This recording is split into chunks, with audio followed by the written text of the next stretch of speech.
siguro, I think, dapat mag-isip-isip na rin yung mga babae natin ng pamara na magtipid. Tulad ng ginagawa natin, lalakad tayo. Pupunta lang tayo sa Garito.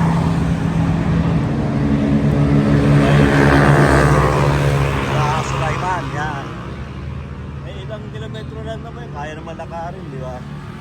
Ganun na lang gawin natin. Maglakat-lakad naman tayo. O, di ba? Kasi lagi nagsasakyan, di ba?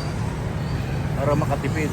O, wala nang problema, basta maglakad-lakad. Nakapag-exercise ka na. Makakarating ka sa pupuntahan mo. Pero pwede lakad, bike. Kaya lang, di ko dala yung bike ko ngayon. Actually, papunta tayo ng Malapit Shores.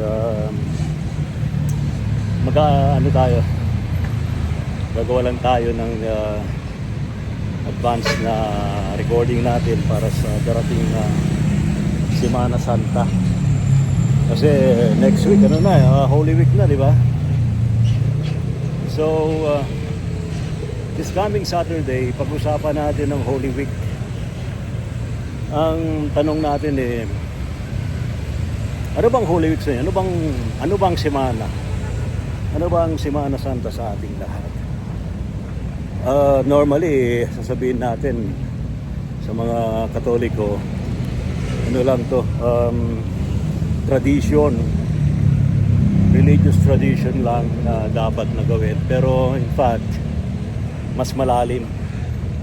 Kasi nakasalalay dito ang spirituality natin as a human being. Regardless kung ano yung religion natin, kasi anybody pwede namang gawin yung ginagawa tuwing Semana Santa, di ba? Di ba? Pag-ayuno or fasting, pwedeng gawin yun. Ginagawa ng iba't ibang mga religious practices. Sa Catholicism and Christianity, ginagawa parang mandatory din, no? Pero hindi naman actually mandatory. Parang very strict lang yung observation tungkol sa Semana Santa, tungkol sa fasting, pag-ayuno, meditasyon, yan, and prayer. So, yun natin pag-uusapan. This coming Saturday, sa gabi ng misteryo, alas 10 ng gabi, kaya wala nga absent.